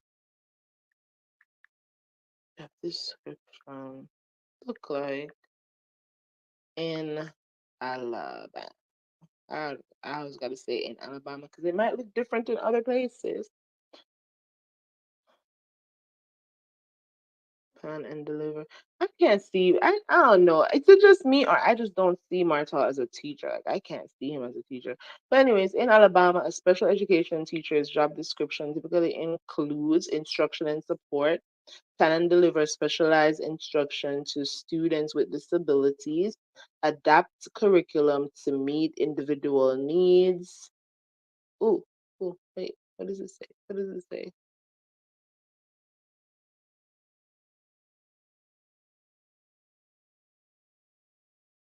Okay. I just don't see Martel as a teacher. Every time he says that, I'm like, what were you down there at that school doing? Adapt curriculum to meet individual needs, provide accommodations and modifications, assessments and evaluations, conduct assessments to identify students' needs, develop and implement individualized education programs, IEPs, monitor students' progress. That's a lot of work. I don't feel like Martel was doing all of this. I don't feel like he was doing all of this. So you need a bachelor's or a master's degree in special education or related field. or Alabama special education certification. Example. So does Marta actually have a bachelor's degree, y'all? Does he actually have a bachelor's degree? Because it says in Alabama you can just get an Alabama special education certification. Um, and that's it. It doesn't even say you need a bachelor's. It says you can have a bachelor's or a master's or a Alabama special education certification. Okay, so now I want to know, does he have a bachelor's or does he just have a certificate that says we gonna put you in somebody's special needs education class to help to monitor and guide these children and help the actual teacher with doing her job. I would like to know now. Now that it's saying that in Alabama you can either have a bachelor's, master's, or an Alabama special education certificate. Now I want to know if he had a bachelor's degree. Inquiring minds want to know. So did y'all see that Nell Fletcher and what's her face? Stormy and what's the other one's name? Destiny. They were out. Now at first I didn't know that Destiny and Stormy were there. But now that I think about it, Stormy and Latrice are friends, so it makes sense. But Destiny out here riding Stormy's coattail hard, child, in my opinion. And she's gonna make us know in every turn that her and Stormy are besties. It's so funny to me. Um, and I don't see anything wrong with Nell Fletcher saying that, her and Mel, they are, they're not in like a great, great, great, great, great place, but they're still good because Melody has said herself on her TikTok that her and Nell Fletcher are good. So I guess people are probably up in arms because Nell Fletcher said they're not in a great place, but they are still good. I mean that it could just be relative. It could be relative to how they were in the past and them not being in that same space, but they're still friendly, they're still cordial, they still talk. It's just different. I don't know. It's probably just me. I didn't see anything wrong with that. I mean, we have not seen Melody hanging out with any of these people outside of filming. Like, let's be for real. We haven't.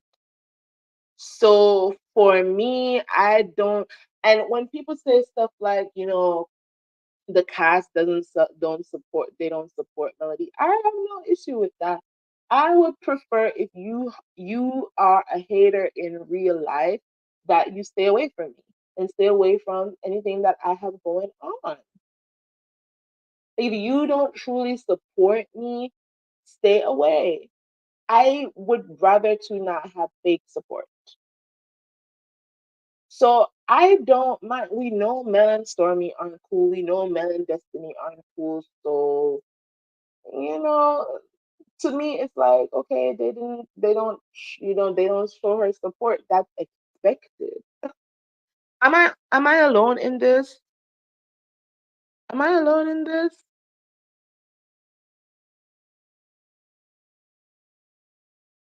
Am I alone in this, y'all? Ooh, let me see your recipe. Saute the zoodles to get rid of some of the water in them before saucing them and seasoning them. They're fine. I'm done with CC. I want to know what is because I'm weird when it comes to like like to get the consistency of things, like how they feel in my mouth and stuff. I don't know.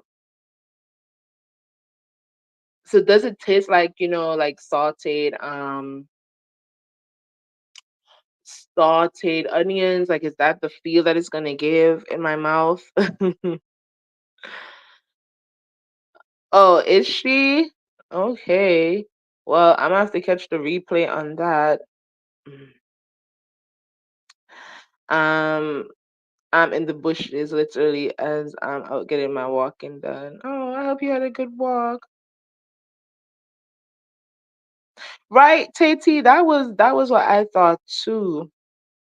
That was what I thought too, but it doesn't seem like they filmed the reunion this week because we would have we would have seen like pictures of everybody hang well, not everybody, but we would have seen the other cast members hanging out.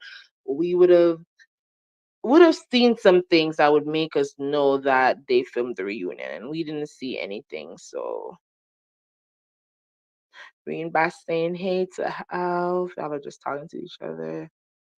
Her becoming better and creating more was causing him to do more, and he didn't want to do more. Right. He was very content with just where they were at. He was content with just what doing property preservation and building homes and doing a reality TV show, and that's not what she wanted for her life. Melody understands, I think, better than anybody else that this reality show may not last forever, and so she's getting as much as she can out of it. You know, them other people, they're not doing that, and they're mad at her for that, which, again, crazy to me, but it is what it is. You know, remember there was one season where he was mad because um she was getting an award and they weren't in a great place anyways. Like she was ready to be up out of that marriage and she was getting an award and she got the award and she didn't, I guess she didn't give him a shout out and he was just so upset. I think at that point in time, Melody was just so over the facade. Like, okay, we live in Huntsville. It's a small town. Everybody knows what's going on. I'm not going to come up on this stage acting like we're this power couple. We're not. We're divided. I'm about to be out of here. It is what it is. And she got her award. She told everybody else thanks, and she did not, shout him out. And he was in his feelings. He was in his feelings. I was like, why are you in your feelings? You know you're not doing right by that lady, but you want her to be on this stage pretending like all is well in the kingdom. It's not.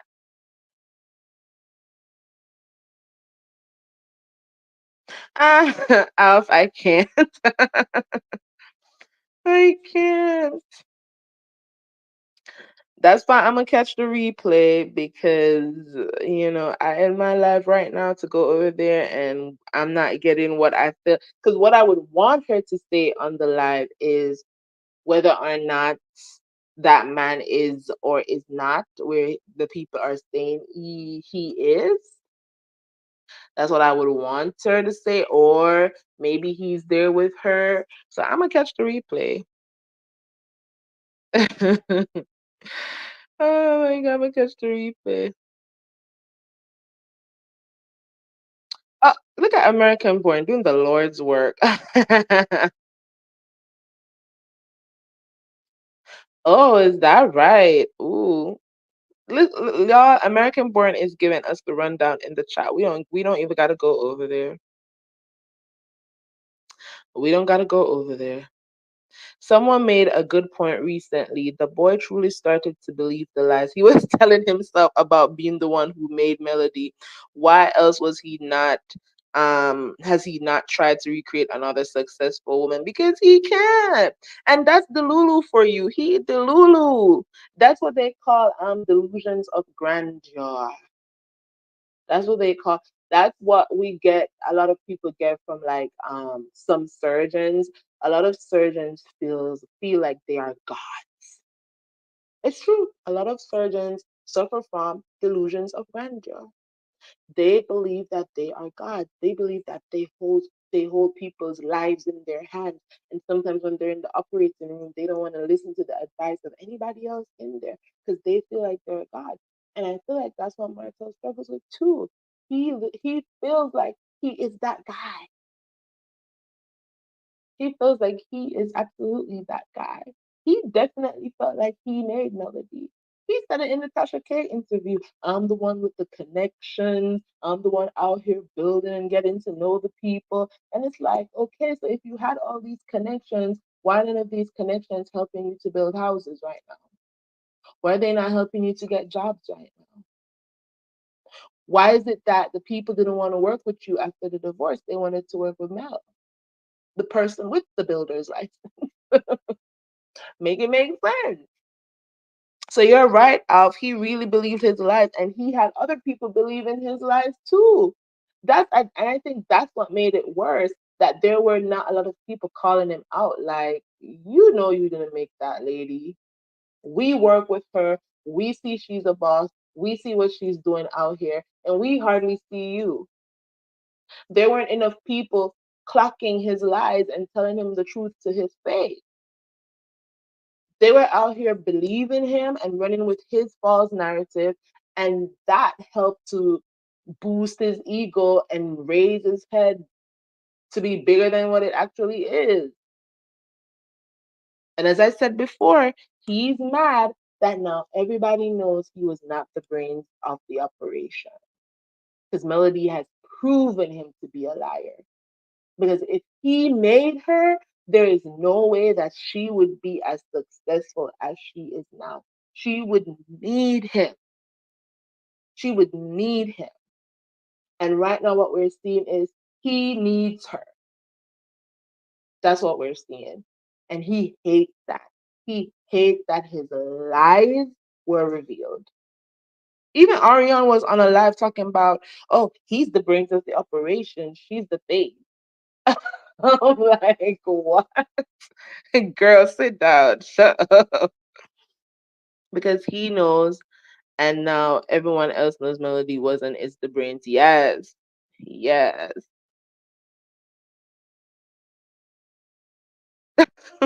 Toot is done.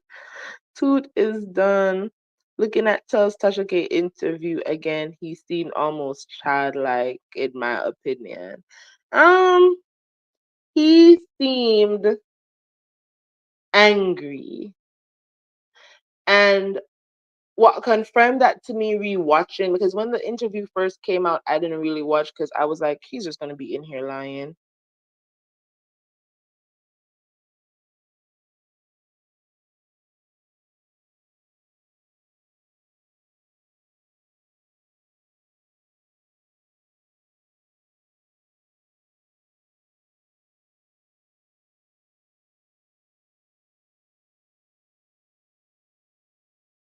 Okay. He was mad. He was mad during that interview. Mad to the point where he he didn't want to admit that Melody was a beautiful woman. Didn't want to admit that she was smart. Didn't want to admit that she was a savvy businesswoman. He did not want to give her any praise whatsoever. He went there on a mission, and the mission was, I'm going to drag her through the mud, and I'm going to uplift the side piece. And he thought he was doing his big one doing that. But all that did was show people just how unhinged he was. Because as much as I don't speak for Tasha K, I can say some of her questions were she was trying her best to make him come off as a good person, but he couldn't clock it and see, oh my God, she's trying to help me. Let me play ball. So when she asked him, what attracted you to Melody? Oh, I don't want to say anything good about her because on the show, that's what they do. They try to paint her as the good guy and everybody else as the bad guy. And I'm like, that has nothing. What she's asking you has nothing to do with the show. She's not about to edit, chop, and screw anything. You married the woman. There must have been a reason, a good reason, why you were attracted to her, why you went on to father 4 kids by her, why you established businesses with her. So what was it? I don't think his um that would have hurt his attempt to drag her through the mud to say, well, these are the reasons why I married her, but now I'm seeing a different side to her, because I'm sure that's what Melody's saying too. Like when I met him, he was this, and that. But now he's this, and that. I remember Jeannie Mai saying that about her ex-husband, how he how he was when they met, how they were, how he was during their marriage. But then when she filed for divorce, she saw a different side to him, a side that she didn't know. But he was so hell bent on making sure that the world saw Melody as a villain that he couldn't even clock that Tasha was trying to help him in a way. Like, let the people see that you're not this evil person. Let the people see that you're actually a good guy, that you have a heart. And then we can get into all the reasons why you're mad. Yeah, but I agree too. He was very immature during that interview, if that's what you mean by childlike. He was very immature.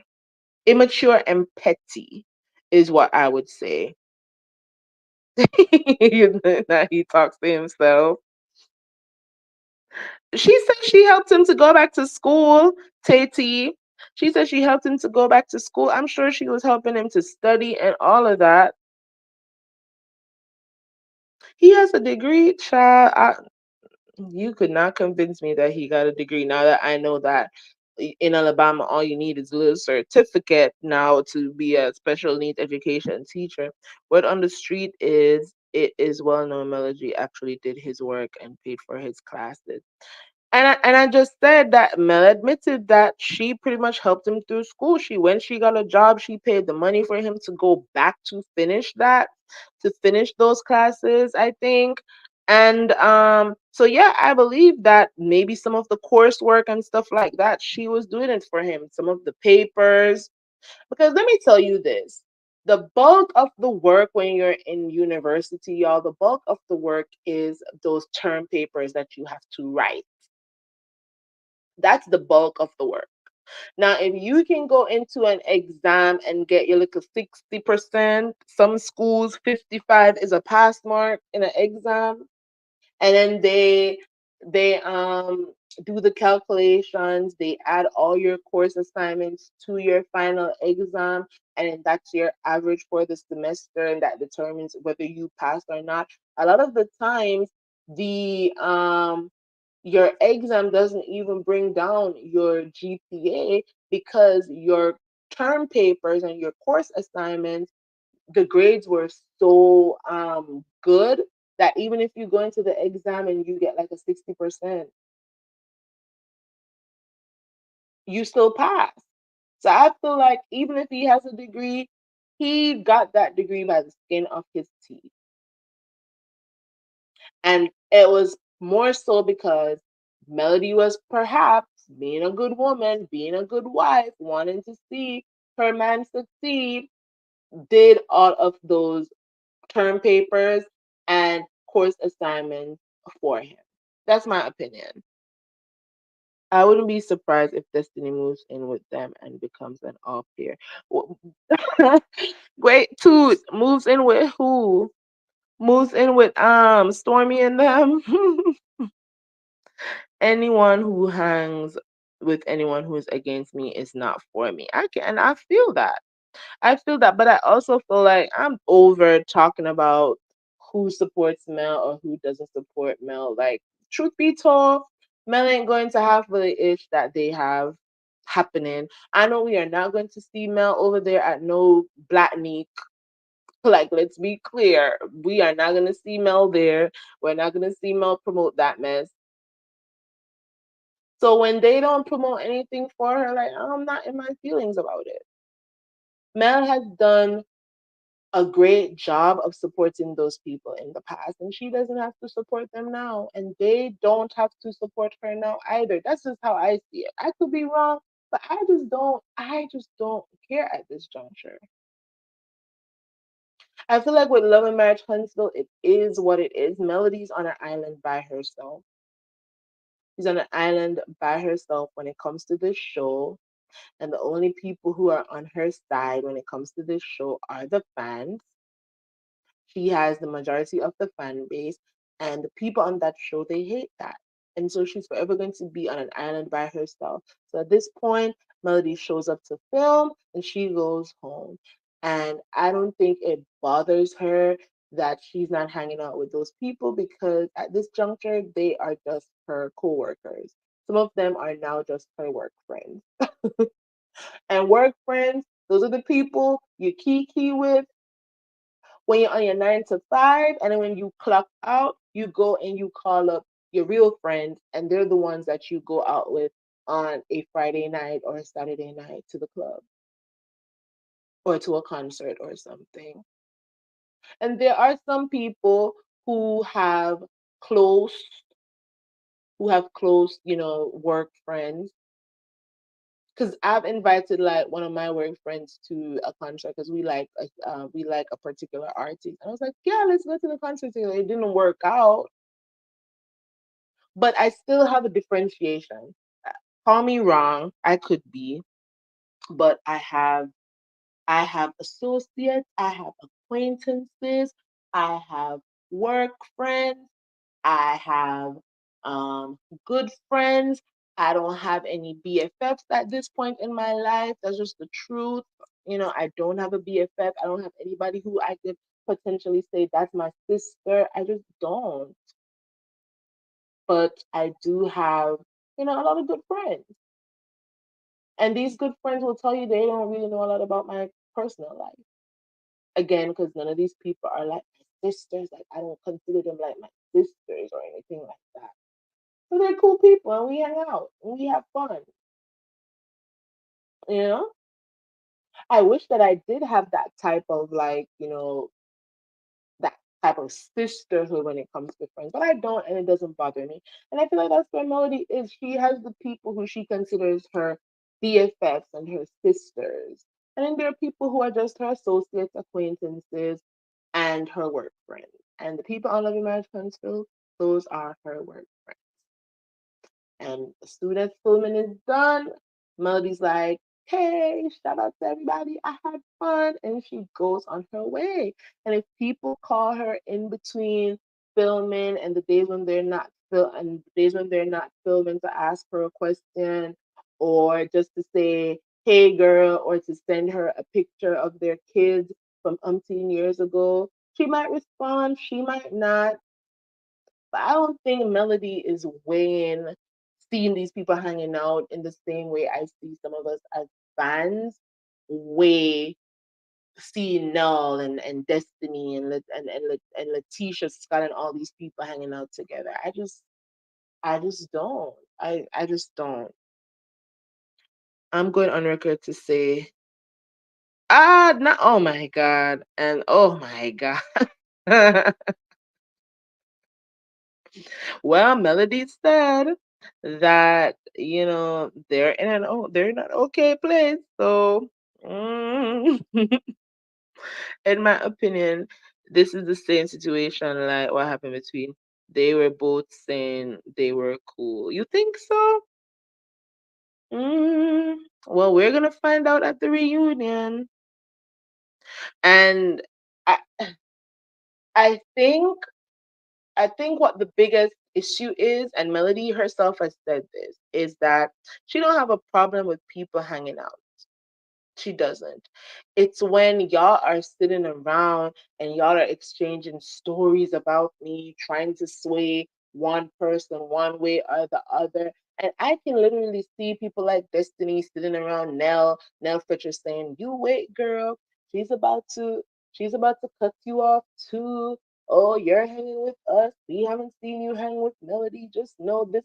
Like I can see that. And if Nell is over there feeding into that and they're comparing stories, and then you're going to take what they're saying when y'all are hanging out and you're going to bring it to the show or bring it to the reunion, then I think that's when Melody's going to have to make her final decision on whether she's cutting Nell Fletcher off or not.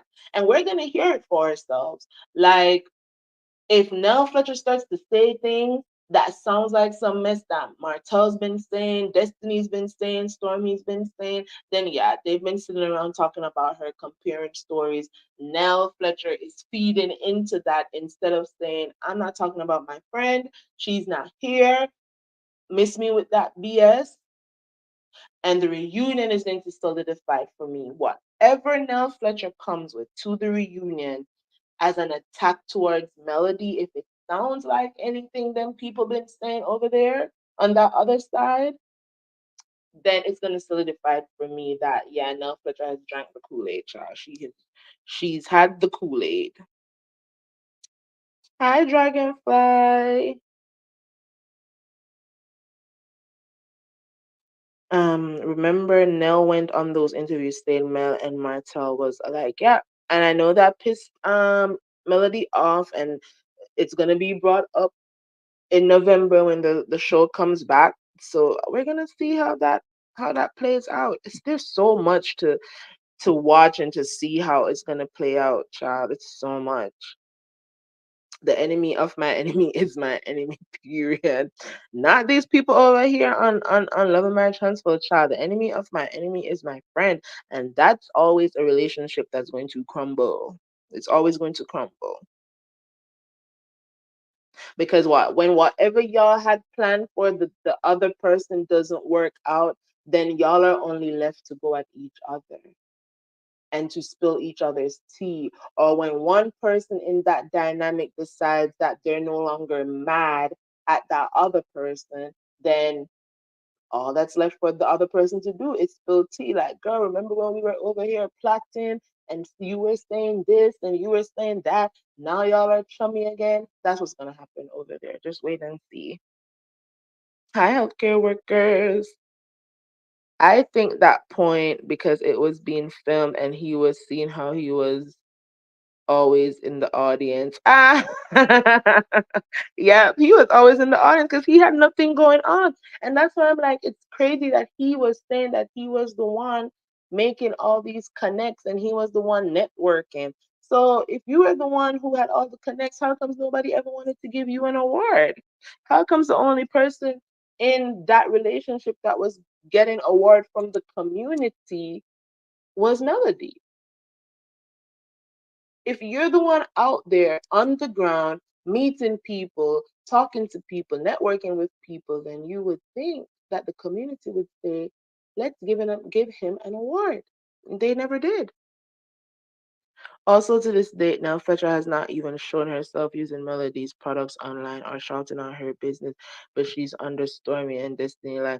Well, truth be told, now Fletcher doesn't even promote Stormy stuff either, nor does she promote Destiny stuff. Now Fletcher hasn't been on social media in a while. And that's what she was saying on her IG live last night, that she just doesn't know how to use social media. At Mimosas with Melody, I was telling her, because she wanted me to send her the video that they did for me of them saying Wagwan everybody. And I was like, I can't send you anything because you have it set on your Instagram where nobody can message you. And she was like, what? I don't know how that happened. How I don't even know how I can get that off. And I'm like, you got to ask one of your kids how to get it off. And I think she probably went home and forgot all about that. Because to this day, you cannot send Nell Fletcher a DM or anything like that. She has to turn off whatever she put in her settings, or whoever set up her Instagram for her, whatever they put in her settings where you can't DM her, they need to take that off if she wants to hear from her fans or whatever. So I don't really think Nell Fletcher understands social media like that. She stays off of social media. Chris Fletcher is the one that you see over there dancing up a storm on TikTok. And he doesn't even promote Stormy stuff too. So I think it's twofold. I think like if they are that close to Melody and they love her like sister brother, like what they said, then yeah, we should see them promoting her stuff. We should have seen Chris Fletcher is on TikTok. You're not gonna tell me that you didn't know Melody was, was doing her live TikToks there. We didn't see you in the chat. And even if you're not saying anything in the chat, once you join the live, it says XYZ person joined the live. We didn't even see, at no point, maybe I missed it, but at no point did I see Chris Fletcher join the live. So that to me is absolutely telling, That's telling. Ooh, now she's on 10 being rude, child. Oh my God. Sunny, I'm trying to like still kind of like,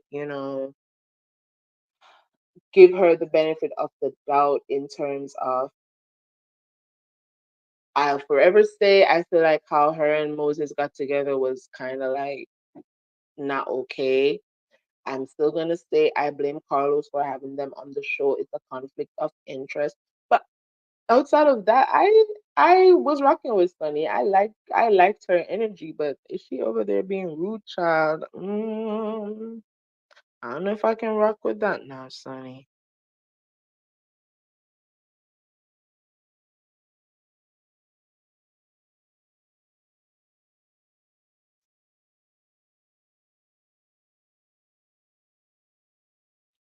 That's why they came on the show, is what she said, American born. Well, Destiny did, because if Destiny didn't put Justice Law LLC out there, then a lot of people who went digging for stuff wouldn't know what to dig for. So I can agree with her on that. But I don't know if Destiny really put that man's information out there, put them in the hands of her subscribers to blast. Like, I don't know. Child, I don't know. I don't know. I don't know. She's trying to add Moses's brother. Hopefully, we will find out new info. Child, they're about to deflect. I told this is that's right, a whole mess of deflection. They're about to deflect. But you know what? Good for Destiny, because she sits on Messy Mondays, Messy Mental Health Mondays, every Monday deflecting. So, child, here goes somebody else deflecting and blowing up her spot.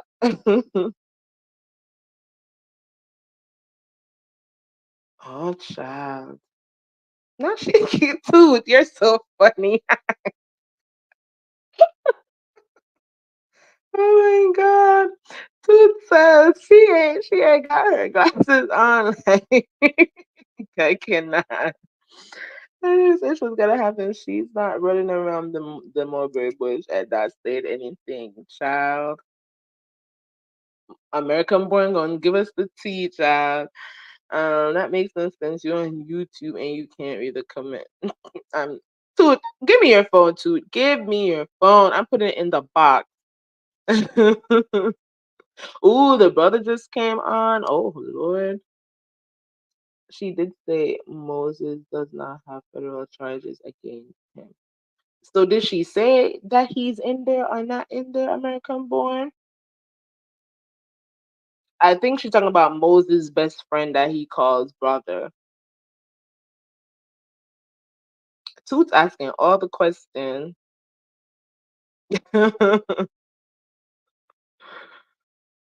Oh my god. Y'all are so funny. Because the truth is, if he's not, then he should be on the live. Like, there's no reason for him not to be, unless it's like a surprise. Here he is, kind of thing.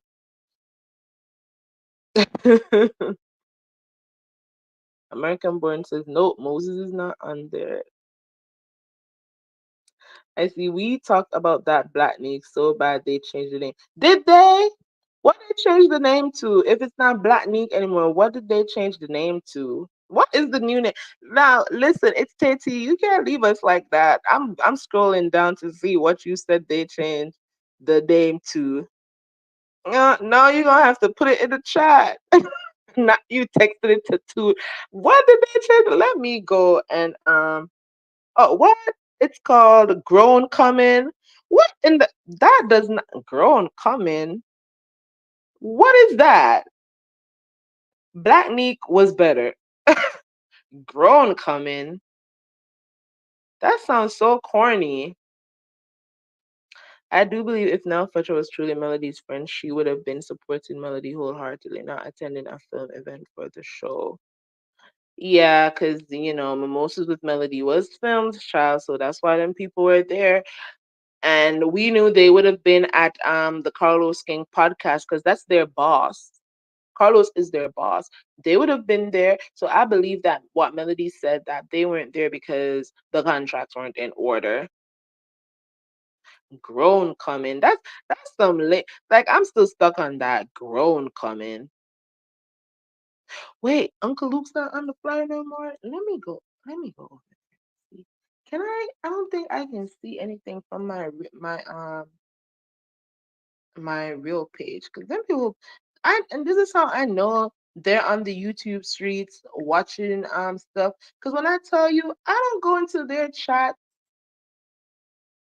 I don't go into their chat saying anything mean or anything. So how did Tisha know to block me, child?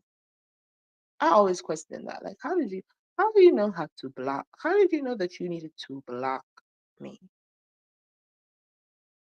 I'm on Black's Instagram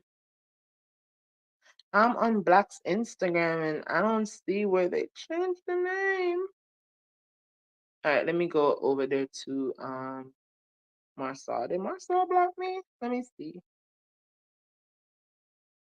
Oh, I'm not blocked. Now tell me why Tisha and Marsal are booked for an event called. Wait, did they change the name? Or is this another event? Because it says A AAMU's grown coming. Um they not like us. Wednesday, October 9th, Monday to Monday, October.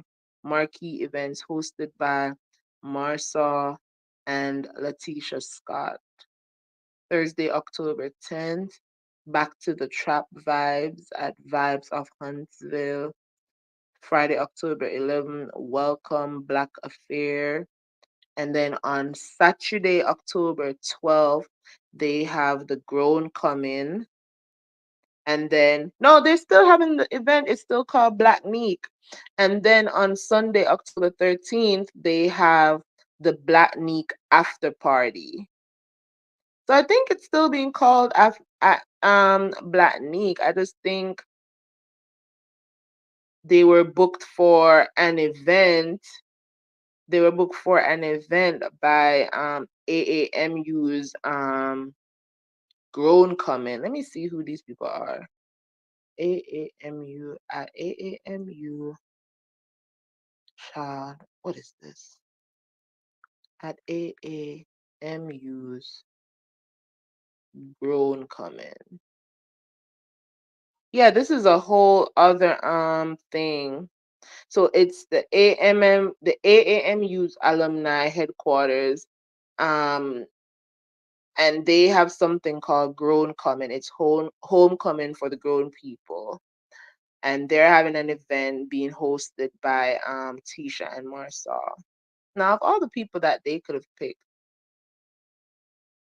but I don't see where's Uncle Luke incoming call ticket. So homecoming Sunday 2024 Black Knee. So they posted this 28 minutes ago. So I guess Uncle Luke is still gonna be at it's still going to be but it doesn't look like Black Neek is actually Black's event because it's saying presented by the AAMU's homecoming homecoming people.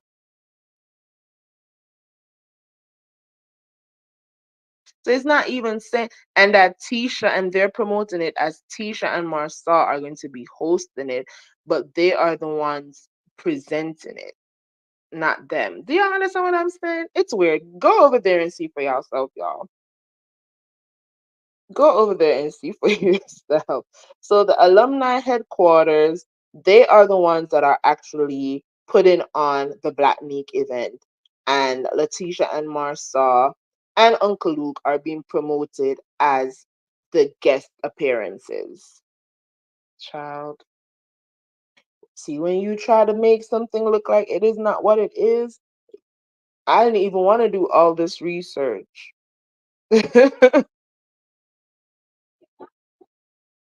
Yes, ma'am.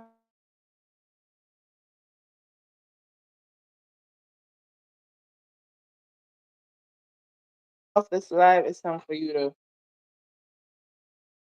right. Nell got a high from being on live. I foresee her head expanding in the future, child.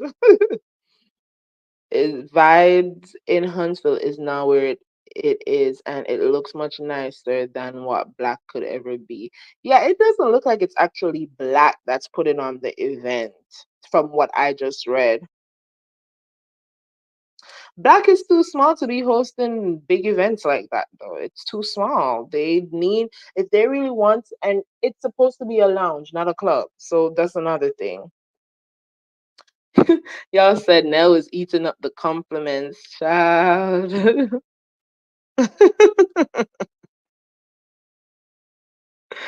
Ah, people say grown coming. Like, why are they calling that thing grown coming? Mm-mm.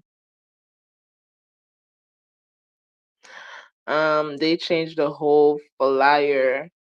I see that. It's like several things on the flyer now, not just the black, just not just the black neek. The black neek is still there, but it's no longer being promoted as something that Marsaw and Letitia is putting on. It's being promoted as something that somebody else is actually putting on. Because it said presented by, it didn't say presented by the Black Cigar Lounge. It said presented by AAMU's home, what's it called? Grown Coming and the AAMU's Alumni Association. That's what that says. And I just read that. No, it looks like they are a guest at an event that they claim that they're putting on. That's what it looks like. Because people were saying, "How are y'all promoting the event, but y'all are saying that you're the special, you're one of the celebrity guests? Like, make it make sense." But now we understand why, because it wasn't their event. So the original group they were partnering with, yeah, because the original group was the hospitality group or something like that, and I don't see them named anywhere now. Because I was trying to find out who were the people who are part of that group, and I couldn't find the names. So that's what it's looking like, child. Ooh, not the brother must be telling some good stuff. I think they were trying to make it theirs. Yeah, and it's no longer theirs anymore. All right, y'all. I've been on here for 2 hours. I did not intend to be on here so long. So I'm gonna let y'all go over there and catch the tail end of what Sunny is saying. I'm about to be in there too. But my husband just texted me on my other phone, said he left to, I guess, get my jerk chicken. So I gotta go see what the kiddos are up to. So I will see y'all. Yes, yes, I'm gonna go and make y'all go see what Sunny got to say. Let's go see what Sunny has to say, everybody. And maybe later when my husband is back, I might go live again and we can do some chat if nobody else is live. Because this is like, it's been raining. It's been like a very slow Saturday. So yeah, nothing is going happening on these YouTube streets right now. So if after Sunny's live is done, nobody else is live, we can go live again. And if I check my DMs and I get that statement, whether it's to say I can't respond or to answer my question, then I'll just go live and we can talk about the document that dropped into my lap, so to speak. So, all right, y'all, walk good in these YouTube streets. See you later. Bye.